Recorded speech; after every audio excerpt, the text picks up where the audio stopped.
Average Joe's Drive-In is proudly sponsored by the Maine Cannababes. The Cannababes are a charity group of pro-cannabis women in the state of Maine who are bringing worthy attention to various causes throughout the medical cannabis community. This year, they launched their very first Maine Cannababes pinup calendar. All the proceeds from this calendar are going to worthy charitable causes. If you are interested in purchasing one or finding out more about the Cannababes, you can go to their website, www.maincannababes.com, or find them on most major forms of social media like Facebook and Instagram. Please go and check out this group of wonderful people doing great things and helping out in the community.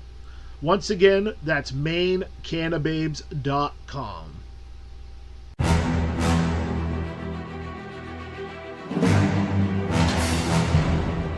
Welcome to Average Joe's Drive-In, your weekly podcast on movies, music, games, and other things entertainment related. Now, your host, TJ Washburn. Ladies and gentlemen, welcome to Average Joe's Drive-In. I am your host, TJ Washburn, and with me this week is the sexy, dynamic duo of horror and movie nerds known as the Movie Freaks. Eugene Weaver and Erik Marner. How are you guys doing? Great. How are you, sir? Good. Doing well. Hey, I'm excited. This is the first two-guest episode for Average Joe's Drive-In. So not only is it special, because it is a Christmas crossover special, I have two guests on for the first time ever. So this is either going to be like a train wreck of awesomeness or just a train wreck. Either way, you're not going to be able to look away, right? Yeah, so. We're pretty good at delivering both versions of that train wreck. Yes, we are. So I'm going to just let folks know a little bit about what's going on tonight and how this is going to work. So what we decided to do was non-traditional Christmas movies, but the way we're doing it is you've got to listen to both our podcasts in order to get the full rundown of what we're talking about. It's a chance for both of us to expose each other appropriately, not inappropriately, to each other's audiences. Unless you're into that sort of thing. But we are definitely not Harvey Weinstein, so hey. The night is young. Yeah. Yeah. I think everybody's having a beverage or two or three tonight, so yeah, you never know. They might get frisky. At least the only people that will be troubled by it are the two other idiots on Skype, so I think we'll be good. Yep. Hey, I have got my blue flannel pajama bottoms on because I was going to get comfy, so you never know what might happen if I stand up quickly. Oh, boy. We are 5 minutes in and we're already talking about dropping the drawers. Yeah. Oh, wow. I won't lie, sometimes I get hot doing the show, and luckily Skype's only this high, I just kind of slide them off. Oh, man. I mean, so you're totally Top Gunning it here then. Literally, just whitey-tighties, put on the aviators, and I didn't movie say freaks. anything about tighty whities. Eugene is, where... Eric, did you see the thing when you posted, I said that, there needs to be a buddy flick with Keith David and David Keith, and you posted the Top Gun thing. I'm like, that's perfect. Uh-huh. So everything kind of circles back to Top Gun with Eric and I, and it should, Mostly with you, but I just happen to be in the vortex of it. But yeah. So, I've had Eric on the show before. Eugene, this is your first time, so why don't you give everybody a little bit of your backstory and how you got into the movie stuff, and before we get rolling on the Christmas stuff. Okay. Well, real quick, I'm the executive director of an art house theater here in Ohio, and it's been kind of a long time coming because I am passionate about cinema. I've been passionate about cinema since, back since 1980 when I saw The Empire Strikes Back, which was the first movie I ever watched, and it was in the theater, and it changed my life. And since then, as the years went on, it seemed like every year there was a new movie that would shape me into what I am now. So it was a couple years after Empire was The Shining, and the big one actually that really shaped me as a horror fan was Silent Night, Deadly Night, which I watched probably back in 1986, I want to say, when it came out on big box VHS, and that kind of cemented my love of all things slasher and grindhouse horror. So that's kind of, I mean, I don't want to say that the Movie Freaks is that, but I bring a lot of that stuff to Movie Freaks, the more of the underbelly type stuff. I used to have my own show, but life just got too busy, so I couldn't keep on with Cinema Soft Underbelly, so it is now strictly Movie Freaks. But I'm married, have 2 kids, and living comfortably here in Canton, Ohio. So that was kind of the short version right there. Awesome. You know, and you're gushing about Silent Night, Deadly Night is the reason I picked it up and watched it for this Christmas special. So this was my first viewing, so, you know, Excellent. I'm a virgin Silent Night, Deadly Nighter, so this is going to be fun to talk about this, seeing you love this film so much, so yeah. Yes. I do. To the point where I literally, at this point, and I'm not joking, when I hit play on that thing, I can pretty much recite the movie word for word the whole way through. I've literally been watching it every year since 1986. That's like me with Red Dawn. I'm pretty much the same way with the movie Red Dawn, because that is one of the films that really turned me into a movie nerd. So Yeah, I love that. Yeah, see, I think that's so cool that everybody kind of has a movie that they just embrace. Even if it's not the greatest movie ever, it's just to them, or to us, that's a part of our life. Because literally, Silent Night, Deadly Night, as weird as it sounds, it's like, that's a part of my life. And I have so many memories through the years of watching that movie every year. And I'm like, I remember back, you know, in the 90s when I watched it this one time. And the one way I watched it was so kind of interesting because I watched it on a video camera one time, like through a viewfinder of a video camera on VHS. Yeah, literally. I did that with I did that with Highlander 3. Yeah, our power was out, and I'm like, it's Christmas. I have to watch Silent Night, Deadly Night. I'm like, well, how about the VHS camcorder thing, whatever. I'm like, and it was a great experience. Even though I was watching it through a little black and white viewfinder, I'll never forget that. So anyway. Yeah, so Eric, now what is your movie that kind of kicked you into being a movie nerd? Oh boy, that's a little tougher to say. I would say that a lot of it probably Eugene's fault. Probably stemmed from him because he's a couple years older than me and our parents played cards together. So we've literally been hanging out since I was a toddler. And I would go to his house and we would have, what books? I know I had the Return of the Jedi pop-up book and you had one of the Empire Strikes Back pop-up. Yeah. And we would look at that and I would try and play with his movie or Star Wars figurines, and he would hide them from me, and he wouldn't let me play with them. And he was that kid. Yeah. Well, I can't hardly blame him. I'm quite a bit younger. I mean, 5 years younger than you, I think. Yeah. So you know, when you're that age difference at that age, you don't want little kids playing with your shit, especially not that. I don't blame him. Anyway, let's see. Then, I mean, I was a huge fan of Back to the Future. Basically, child of the 80s, man. And there are so many great movies that came out in the 80s. But it always probably started with Star Wars. Because I was so in love with those movies. And I talk about this all the time, but back in the day, there wasn't a home video market. People forget that. No, sir. It did not exist. I remember getting up as a younger lad and running through the house cheering like crazy because I just saw a trailer for Back to the Future 2. Like, they made a sequel to this movie that I love so much. And in 3 years, I'll get to watch it on TV.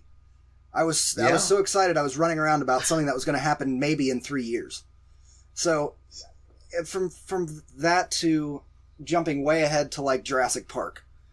I didn't know anything about Jurassic Park when I went to the movie theater. I was like, what is this about? And my parents were like, it's something with dinosaurs. And I was like, geez, I kind of always had nightmares about dinosaurs. And they're like, why didn't you tell us that? And I was like, I don't know. You just said Jurassic. I don't know. What are we looking at here? Baby Legend of the Lost? I thought that's what we were talking about. Yeah, me too. Right. Instead, I was horrified at that movie. In the best possible way. I came out of the theater and I was legitimately sad and depressed. Because I said Hollywood will never top this. They will never make a better movie than this. It's all downhill from here. Thank God I was wrong. I'm so wrong. Thank God they made Showgirls, right? Right. Yeah. But another thing that really cemented me into movie freakery, because that's part of where our title comes from. People would see our collections and go, geez, you're a freak. Of VHS back in the day. And then, like, Eugene and I didn't hang out for a while because you get that separation, middle school, high school, with that age difference. No, there was no reason. We didn't dislike each other or fight or anything. Just he was a little bit older and got a license and, was off doing his thing. And then we reconnected after I graduated. And I was like, oh, you're still into movies. That's cool. Literally the first night that we reconnected at a party thing. That was a church group. I know. I was trying to make it sound cooler than it was, but that's no. What makes it cool is we reconnected at a church group and we started immediately talking about horror movies and. Well, and see, I had watched both can be associated in the same genre. See, and I suppose so. Yeah, but he's kind of been my horror guru because I wasn't allowed to watch horror movies when I lived at home. I'd only watched. He's maybe your one Deepak Chopra. Yeah, right. Yeah. Guiding me down to hell. Yeah. I was like, Eric, you haven't watched Blood-Sucking Freaks? By all means, come over to my house and let me show you Blood-Sucking Freaks. Did we go over to your house that night? I think we did. Yeah, you left before the movie was done. You were like, I'm done. I'm good. No. I did for Blood-Sucking Freaks, but that wasn't the first thing that you showed me. It was Evil Dead was the first thing. Yeah. And what cemented it was that I was always kind of ashamed of it, and I always tried to hide my videotapes and stuff, but I went to his house, and he opened up his closet and drawers, and holy shit, here was a guy who was just as much in love with cinema as I was. It's always awesome. Yeah. And another thing about back then is we didn't have the internet. So you didn't have people saying, oh, well, film students and whatnot going, you should see Citizen Kane because it's an important piece of... We had to go buy Star Zine and Sci-Fi Monthly and bullshit like that to even find out about movies we were into. So because of that, my cinema schooling came when I was more in my 20s than when I was a younger kid, I guess. Yeah. But, I mean, it's always kind of been sci-fi for me. I love sci-fi, and I always had comic books growing up, and now we're living in the day and age of Star Wars and comic books. It's never been better for me. See, this is kind of great with the three of us being able to talk about this because we are all from that same era. And I grew up, I mean, we got a VCR and cable almost like at the same time. So that was like all of a sudden I remember my dad coming home with a rental VCR with Poltergeist and Flash Gordon. And I was like 4 maybe. And I watched Flash Gordon and it horrified me. Not because the movie was scary, but and then my sister telling me not to come in because Poltergeist was scary because my sister is 8 years older than I am. So she was like 12 or 13 at the time. And I still remember walking in the scene with the clown and just, and just, so that was my introduction to horror. But just, I know what you're talking about as far as like, you didn't really know anything about movies other than my only thing with movies because my parents were pretty cool, let me watch mostly whatever I wanted. They would screen stuff. Had lots of gratuitous violence in it. It was cool. Nudity, not so much. So same here. That's an American thing. Like the violence is fine, but no boobs. No, nothing like that. I was watching Red Dawn when I was like 5, but I couldn't watch Meatballs because there was boobs in it. That sort of thing. But and like my parents were sci-fi fans, so if a thing had a sci-fi tilt, then the horror could be put aside. So like I wouldn't be allowed to watch horror movies, but Mom would go rent Tremors and Aliens all the time. I was allowed to watch that stuff, which doesn't make a lot of sense. But I guess when you don't watch a lot of horror movies, you don't have a perception of what they're actually like. Yeah. And for me, it was Charles Bronson and Chuck Norris. Everything else, everything was off limits except R-rated action movies. Canon. And I mean, we're talking like the Chuck Norris movies back in the day and the Charles Bronson movies. McQuaid, Invasion USA. I mean, some of those were like the Death Wish movies. I mean, those are pretty hardcore R-rated movies, and I would be allowed way, way young to go see those because Dad wanted to see them. But anything remotely horror or slob comedy type thing, no, not so much. But that changed real quick when Eugene was able to pedal his bike down to the local video store, and the people there were letting me rent horror movies, and it was just Reanimator and anything on the wall I could get my hands on.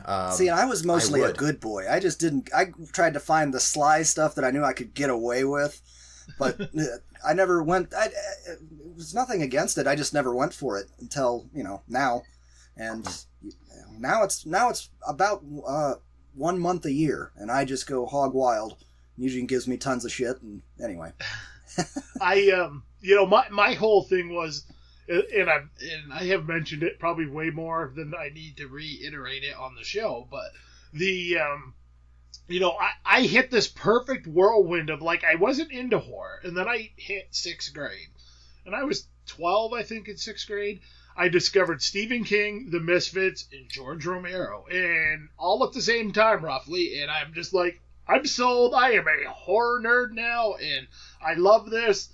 But my horror movie viewing was very sporadic until I was like 17 or 18. I was like out of high school before I really started just being like, I want to watch this, and this, and this, and this, and this, and just anything I could get my hands on. And those were the days of wandering the aisles of my local video store going, this cover art is awesome. I'm going to watch this. And the movie sucks. And, Yeah. There was no Netflix back then. It was when you rent that thing, you're watching all 90 minutes of it or however long the movie is. Or I was right there too. Or I would find those, the store would be clearing out some of its older stock, and I would find this cool movie for $8 on VHS used in its whatever, and it's like Night of the Warrior with Lorenzo Lamas, and it's like, oh, this looks cool, and no, not so much, but Now that I think about it, it's really weird that I wasn't more into horror movies, because I read a ton of Stephen King from middle school through high school. That's all I read was Stephen King, pretty much. Oh, Stephen King, Clive Barker, Rick Atala, like all those people were horror authors I read. And Robert McCammon, did you ever read any Robert McCammon stuff? Just started not too long ago. Him and Richard Lehman. I just started getting into recently. So I was pretty much the King and Barker guy. That was like my things. And I actually used to like some Dean Koontz, but his books were always so hit or miss that, Yeah. Agreed. Mostly missed for me, the ones that I read. I just don't care for his writing style all that much. Although I will say Dark Rivers of the Heart is one of my all-time favorite books. And that's a Koontz book. It was. Do you remember the movie The Net? Yes. Sandra Bullock. It's basically that. Matter of fact, The Net may have been based off of that book. I'm not 100% sure about that, but I'm thinking it might have been. Well, as the more comic booky guy, it's just tickled me to no end, because I always say that there's a comic book for everybody, especially when people scoff at comic books. And I love that Eugene has become a little bit of a comic book collector now because of the... Yes, I have. We haven't talked about that on the show. Oh, I'll pay top dollar for those things. What are they? The Fulci. They're the Fulci comics. So it's basically from Ivan Press. It's this series of Lucio Fulci graphic novels, which is they cover Gates of Hell and Zombie. Recently they started with William Lustig's Maniac, the Joe Spinell movie. They've got a comic book of that. But the artwork is just gorgeous. The packaging is incredible. These are like collector items. Like they don't make many of them. And so I buy them all. You'd be even hard pressed to find them in a brick and mortar, unless it's like maybe someplace huge. But you have to order them from their website. Yeah. From their website, that is the only place to get them. But they're like $20 a piece, and I buy them all. I love them. I was big into comics for a while, but I never really stuck with them. But I've always once in a while, like I'll find a trade paperback, a trade that I like, and I'll do it because I just can't keep up with the monthly stuff. So it's like when the trades come out and I can read like the whole story arc or one shot or a couple, that's when I'll check stuff out. But I was always more into the like the James O'Barr, like The Crow and stuff like that. And I like those, but I did almost pick up a giant book of all the old EC comics. Oh yeah, and it was a big hardcover of it, and there was two of them. There was one that covered like all the horror EC comics, and then there was one that covered like the sci-fi stuff. So I almost grabbed them, but they were like $50 a pop, and I was just like, I can't pull the trigger on that right now. So they put out these big collections now of old Marvel stuff that's like the books are this thick, and they're made so that you can you have a copy to read. If you're a collector and you have all those old comics, you don't want to pull them out. They're $100, $160 a piece.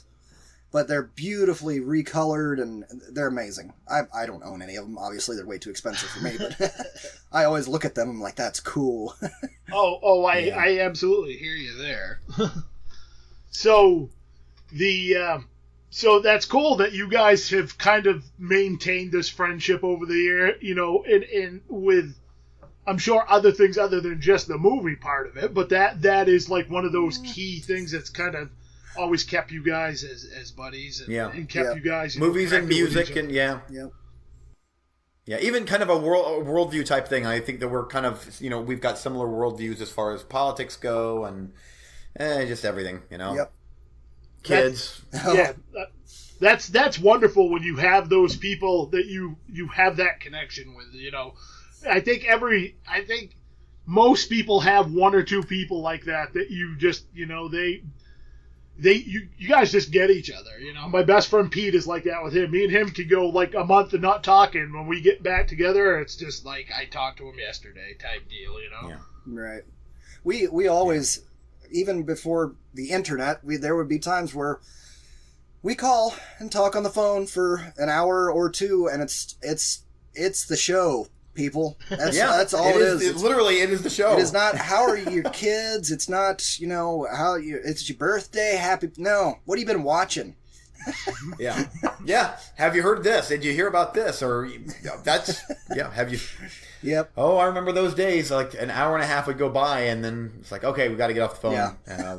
Now I hear my telephone ring, and I'm frightened by this strange noise. I'm like, what is this? The phone is ringing. This isn't a text message. Yeah. I'm so confused. If it's not a text message and the phone actually rings, I'm like, oh, shit. Me too. No. Every time. I just got an Echo Dot the other day, and you could send messages to your friends that have Echo Dots. So, like, you'll randomly just, all of a sudden, your Alexa will start talking to you, and it's a message from one of your friends. It's like, okay, your Skynet is now in my house, and I asked Alexa if she was part of Skynet, and she told me no, not to worry. I showed Eric. He saw it. Everybody listening to the show loves it when we say Alexa and then do things. That's just the best, because their Alexas all go bing. Alexa, are you Hal? Bing.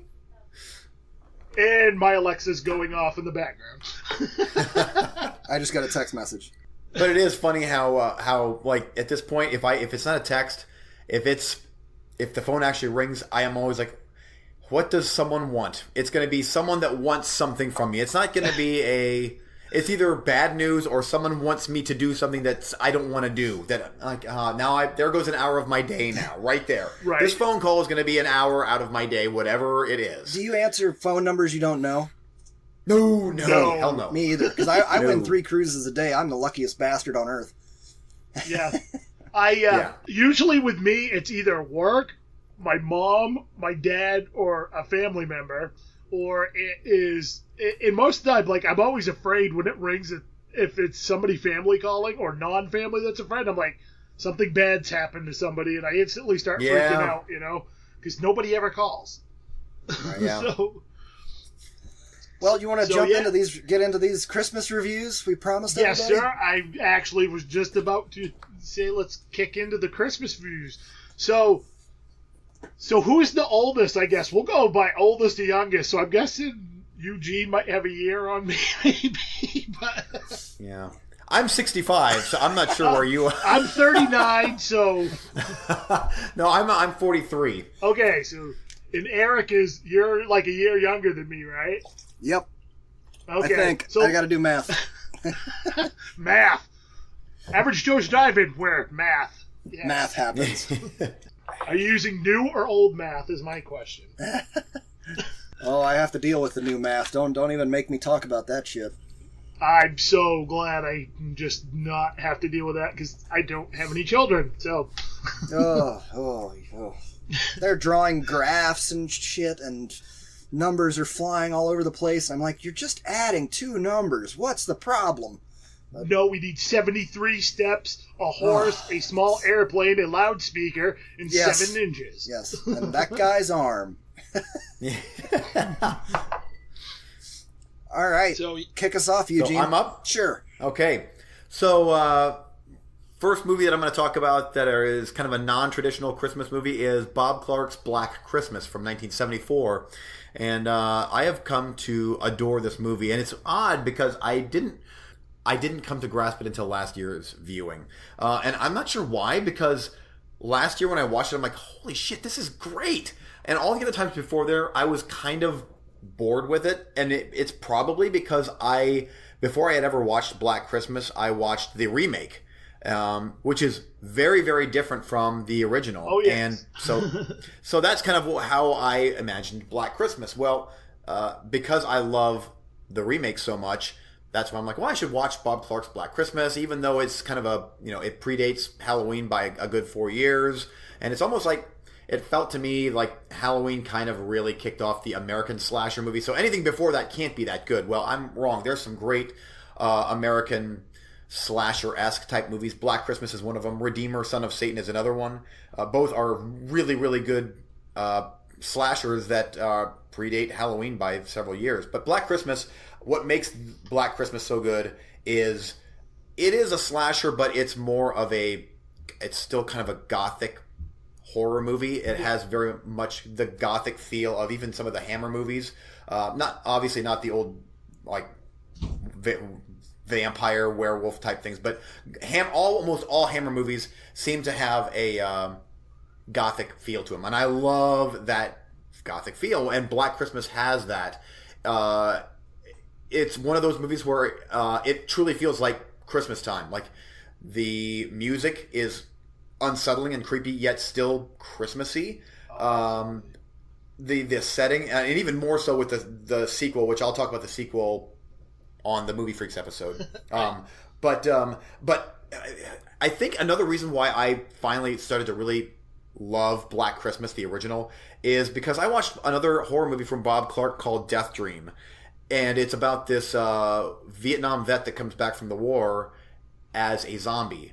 And it's really, really good, and it's really unsettling, and they're very similar in tone, and the score is very similar and really 70s creepy. Like, it has this organ type music that they play. It's so creepy, and that just adds to the atmosphere of it. But Black Christmas is basically, it's a killer in a sorority house killing off girls, and the phone call plays into it a lot. There's this unseen killer is making these really obscene calls to the sorority house, and I'm not going to spoil the movie, but I will say that it's 1974, so you've had your opportunity to watch the movie. Okay, I have not, because you're my guru, and you haven't really liked it, so I never watched it. Well, you need to watch this movie, Eric, by the way. It's so good, but it's 43 years old. Come on, yeah, it is. It truly is unsettling with how they present the killer and the huge question mark all through the movie, including the end credits. I'm like, wow, that is so creepy. And for some reason, this last time that I watched it, it really got to me where I'm like, shit, this is genuinely, this is unsettling and creepy, even though there's very little blood in the movie, much like Halloween. Yeah. I would honestly, there's a chance I'd probably put this even above John Carpenter's Halloween. And there is a lot of things in this movie that it just feels like John Carpenter kind of took from Black Christmas. So I love it. Margot Kidder is great in it. Olivia Hussey, everybody's good in the movie.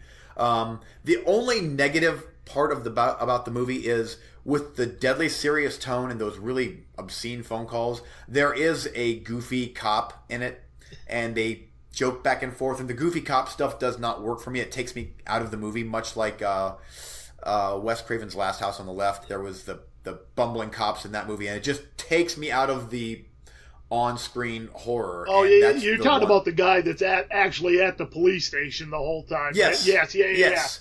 And he's kind of a doofus. I'm like, it's kind of goofy cop humor, and I'm like, it totally does not work with everything else that's going on in the movie. But man, I'll tell you what, that bleak ending of Black Christmas is so perfect and so creepy. I can't wait to watch it again. We're going to be showing this at our theater next Saturday night to a sold-out crowd. So I'm going to be talking about the movie before, and then there's going to be a Q&A afterwards that I'm going to be holding for the movie. So I'm really looking forward to that. So there you go, Black Christmas. I give it high marks.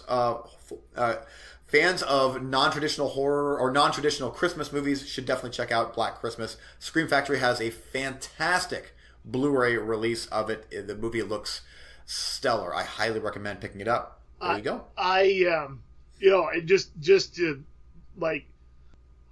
pretty much wholly agree with you on this film in pretty much every aspect. I rate this and Halloween the same thing. I think I gave them both an 8 out of 10. There you go. And I agree, like, I wrote a little review up for it because I hadn't watched this in a bunch of years, and I actually picked up a copy on Blu-ray, not the Scream Factory version, but I got the Anchor Bay release. And Okay. it's been a while since I seen it, and I forgot how friggin' unsettling and just, like, creepy as shit this movie is. Yeah, it is. I know. The whole thing with the way they use the killer's voice and that whole part of it, and just the like just chaotic nature of all of that stuff is just like, man, that just something about that gets to me. And this is proof positive. Like, I love gore. Don't get me wrong. I absolutely love gore, but this proves you can make a really effective, creepy, scary horror movie with little to no gore whatsoever. Agreed. And Agreed. I think this is an underappreciated gem. That if you are a horror fan, especially a slasher fan, you definitely need to check this out. I still have a hard time believing this is the same dude that did A Christmas Story and Porky's. I know. I totally agree. And I love the tracking shot in the beginning, which that I think immediately I think of John Carpenter's Halloween with young Michael Myers tracking him through the house with him wearing the mask. I'm like, this predates that by 4 years. And now, having said that, Dario Argento and some of the Italians were doing that with some of the giallos. With you see the black gloves in front. So I'm like, I think that Mario Bava's Day of Blood, was another. Yes, exactly. Like that. All of this stuff, even Black Christmas, some of that comes from the Italians. So God bless the Italians. I'm intrigued. I'm looking forward to watching it. Add it to my October stack, Eugene. And I'm really interested to see how I come out on it, because I saw the remake before this. Yeah. And I'll get into my review of that next episode. Now, see, this is one that... This is like the perfect movie to shut all the lights off and just let the darkness envelope you while you're watching it. It is, seriously, like, I don't say that about a lot of horror movies, but there's certain ones that's like, I want all the lights off. I just want the whole house quiet. I want the surround sound. No text messages. Up. Yeah. It's the part, because sound plays so much of a key element in this, from the soundtrack to the killer's voice is. Agreed. I know. I honestly, Thomas, I would say that Black Christmas is probably the scariest Christmas movie that I've ever seen. Like, it's not the best. I think that Silent Night, Deadly Night is better. I adore that movie. And there's other Christmas movies that I love, horror Christmas movies. But for genuine, unsettling creepiness, I think that Black Christmas, I'm hard-pressed to think of another horror movie that is Christmas-based that is more scary and creepy than that thing. And even without, there's not really any, there's like maybe one or two jump scares, but it's that witch, that recent movie, The Witch. It's that type of unsettling dread, unsettling, dread-filled, something like. Maybe we're overselling it, Eric. I don't know, but That's all right. I think my expectations are in check. It has that early '70s feel, like it's gritty, and there's very few movies that make my skin like crawl, and that's one of them. Yeah, it's just, and I've seen, and. You're talking to, kind of like Eugene. I love gory splatter Italian films, and just this just brutally gory shit. That doesn't make my skin crawl. That makes me go, holy crap, that was cool. How did they do that? Yeah, me too. So when I get a film like that, that's just like, wow, that kind of bothers me a little bit. That just gives me that creepy feeling. Like, I kind of like want to flip lights on when I go in the next room, even though I'm almost a 40-year-old man. I'm terrified that, I was at a video store today, and I saw a new Ju-On movie. And I flipped it around and kind of looked at it, and I was like, no, I think I'm good. Most of the Asian films never did that to me, but there is a scene in the original version of The Eye where Yes. the surround sound is probably the most effective use of surround sound panning I have ever heard. It literally made the hair on my arm stand up, and I had to like get up, turn the lights on, and my cousin was watching it with me. He looked at me and he's like, I need to leave the room for a second because that just, it was like we were both like freaking out at that one part. The rest of the movie I didn't actually care for that much. But me and Eugene watched that together, I do believe, and we both We had smoke breaks during that Yes, one. we There did. was many smoke breaks. Like, let's just go out and have a smoke now and chill out. that one scene, like I think we went into the kitchen and like made a drink and we're standing there like, dude, did that bother you as much as that did me? And he's just like, yup. I'm like, okay, I just want to make sure I wasn't the Was only it one. the one in the classroom? The scene in the classroom? No, it's the scene in the hospital Yes. Oh, yeah. where she all of a sudden just appears in the hospital, and that just, you get that, Oh, I got goosebumps. Knock it off. yeah. Oh. That scene right there was like the most effective use of surround sound for like a scare that I've ever seen in a film, so. Those are now classics, I think. Like those original J-horror movies they were so good and they were so effective, and now it's like like you said, Eric, it's like I'm good. Yeah. The new No, stuff. I said that today about the Juwan movie because the first two freak me out so bad that I'm like, I don't think I want a third. I'm happy. Well, there was that whole section of them, like Dark Water, the Ju-on movie, the Eye. There was a bunch more that I can't even remember off the top of my head, but yeah, I got really into those for a little bit. Yeah. But, And me and Eugene would get together because his parents had dial-up, and we could get on eBay and just look for these random horror movies, eBay. and then we would each pick one out and then split the cost, and then we would watch them both and then each take one. I saw so many Yeah. of those sight unseen, like Biozombie and So did Most- we. It was after Ringu.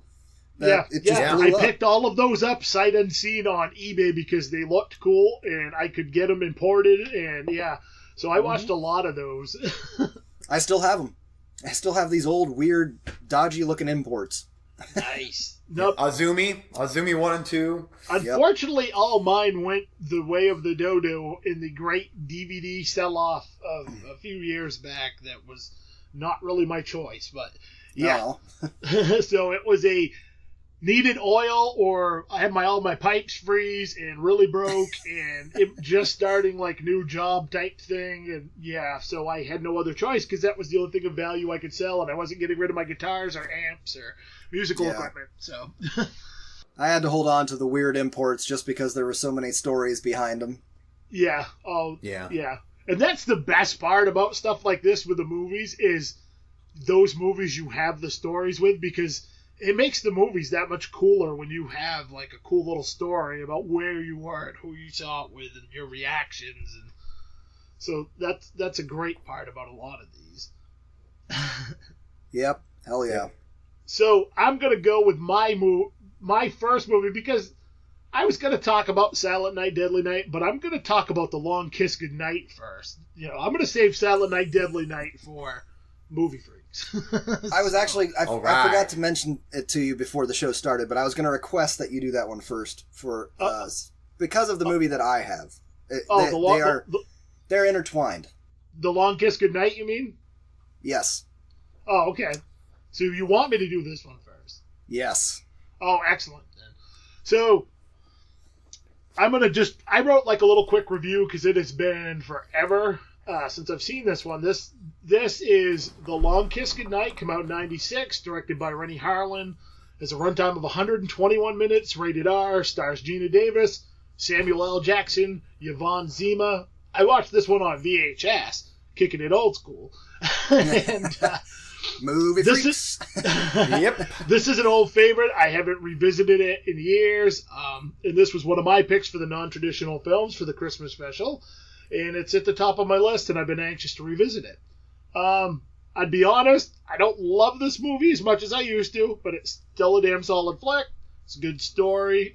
It's a little over the top at times in the good ways, but I'm willing to suspend my disbelief. It's one of those films that almost seems so absurd it could really happen type deals, I think, in my opinion. Like, this is like the weird shit you would expect to read in the paper about, elementary school teacher is a sleeper hitman assassin for the whatever, and, lives in, like, the little town of Eggsville where there's, like, 5 people and that sort of weird thing, I've put forth the opinion that this movie doesn't get made post 9/11. I absolutely the plot. agree. That's twisted. I think the acting is pretty solid in this one, and I actually am probably one of the few people in this opinion, but I think Gina Davis should have done more action films because I enjoy her in the few action films I've seen her in. I really like Cutthroat Island. I'm not sure. We were just talking about Cutthroat Island like in the last 2 weeks. Yeah, so I like Cutthroat Island, even though I know it's not really a good movie. I still enjoy the hell out of it type thing. I agree. I don't know if I've already seen her in anything else action-wise. She's a versatile actress. I think she's beautiful, but can pull off the soccer mom vibe well, so that's, a good bonus. And that's why I think she's able to pull off the roles like this. There's plenty of action in this one, even with a longer runtime. I never found myself getting bored.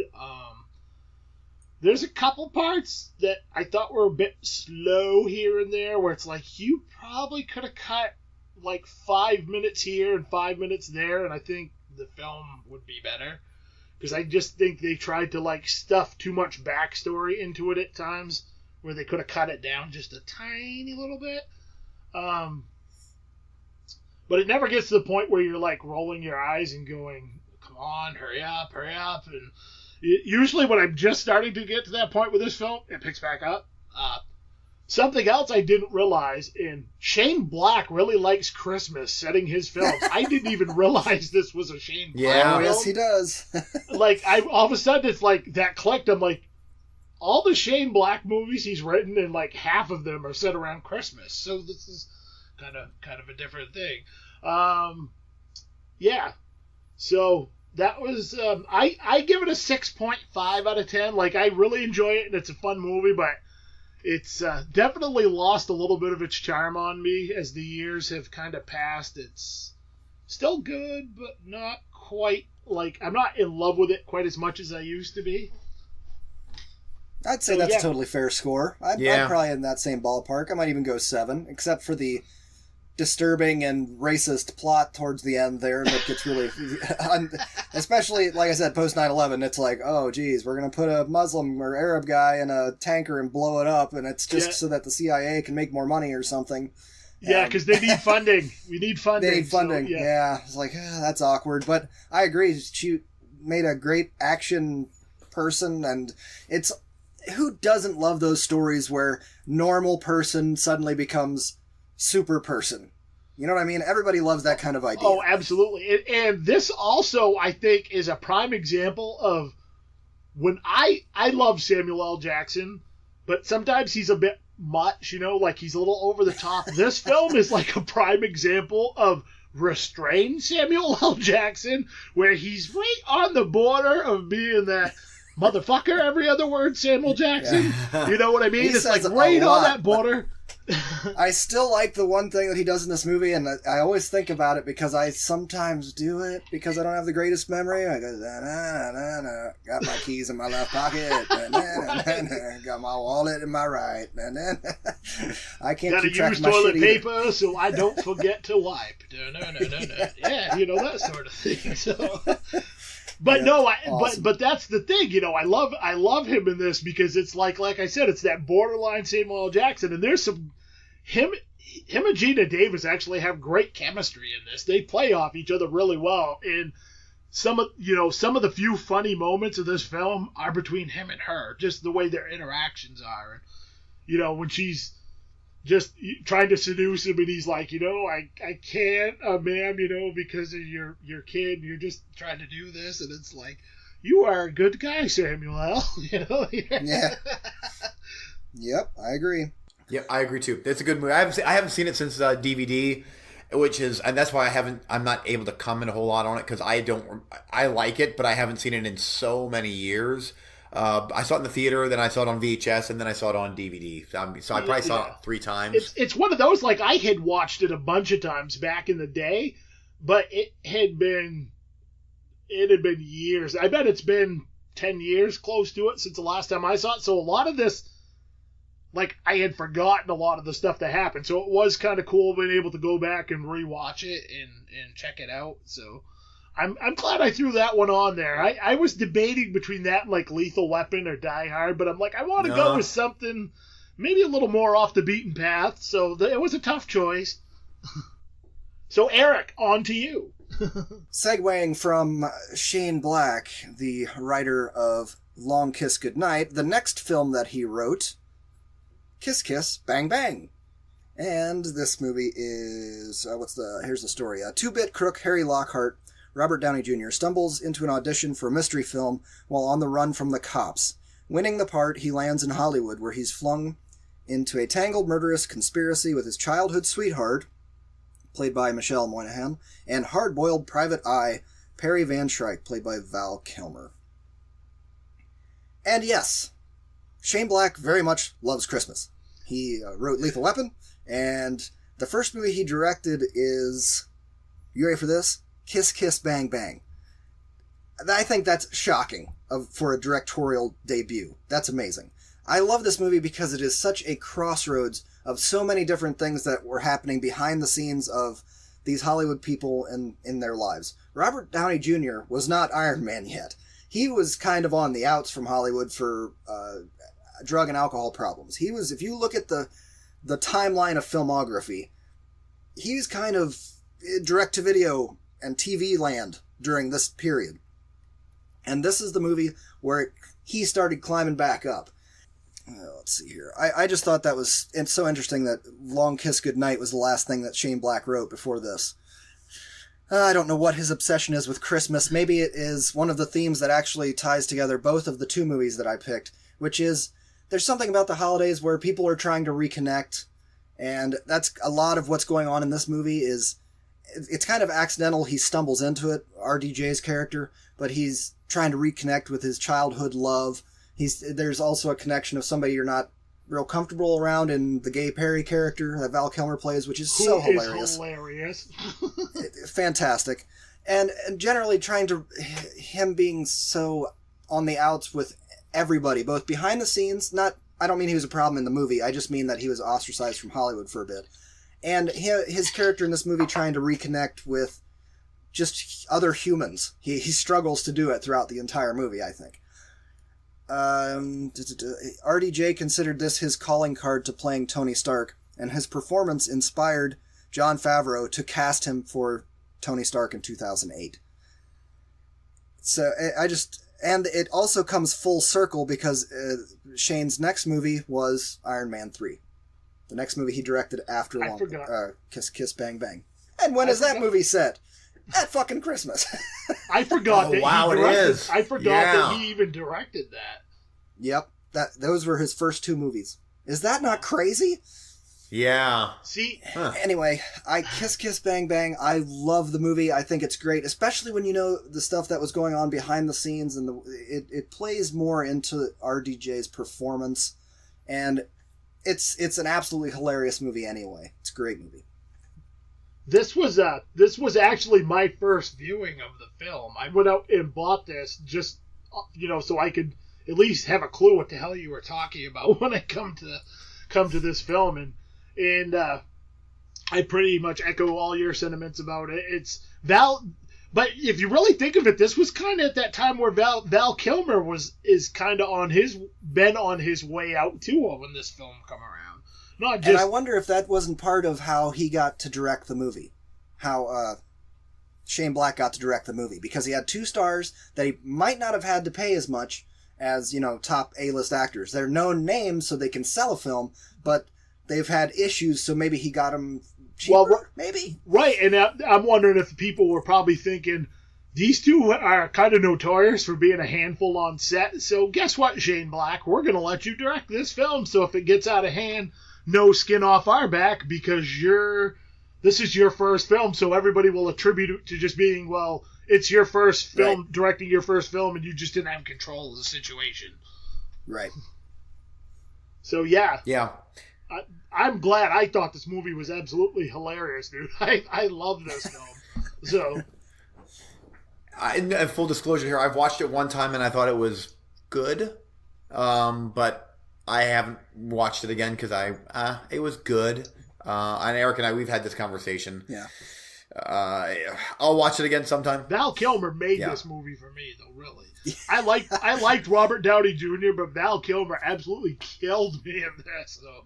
Yeah, I like Val Kilmer, despite having his notorious reputation for being a prick behind the scenes. It's like I still like him. Me too. Maybe him and Downey kind of canceled each other out in prickness. They were just like they figured they couldn't they're just perfect gentlemen on set. Yeah, they couldn't overdo each other because it was probably started out like that. Like, all right, who's going to be more of an asshole? They're like, this is a fun competition. Then it's like I have found my kindred animal spirit in you. So the karma. If he would have come up against competition, Kilmer would have been like, I was on the island of Dr. Moreau. You don't know what I tried to top. I have seen it all.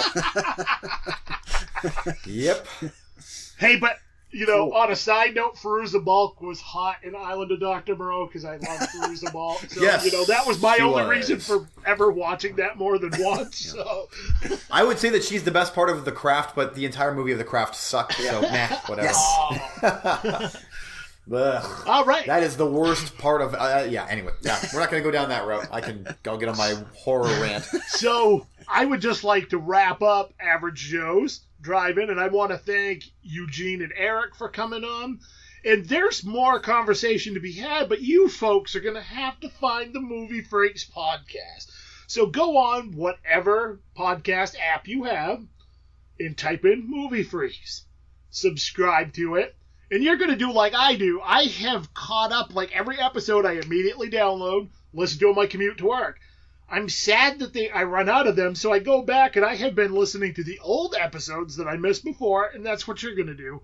Because these guys have such a great rapport with each other, and it's awesome. You can tell it's two old friends talking about movies and kicking it, and they kick ass at it, and it's funny, and it's insightful, and I learn things, and it makes me want to go see some of these movies.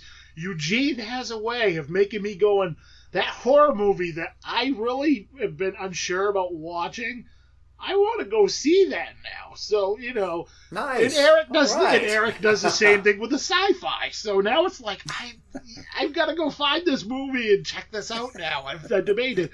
It's one of those things. So it's great. And, thank you guys very much for coming on and doing the show.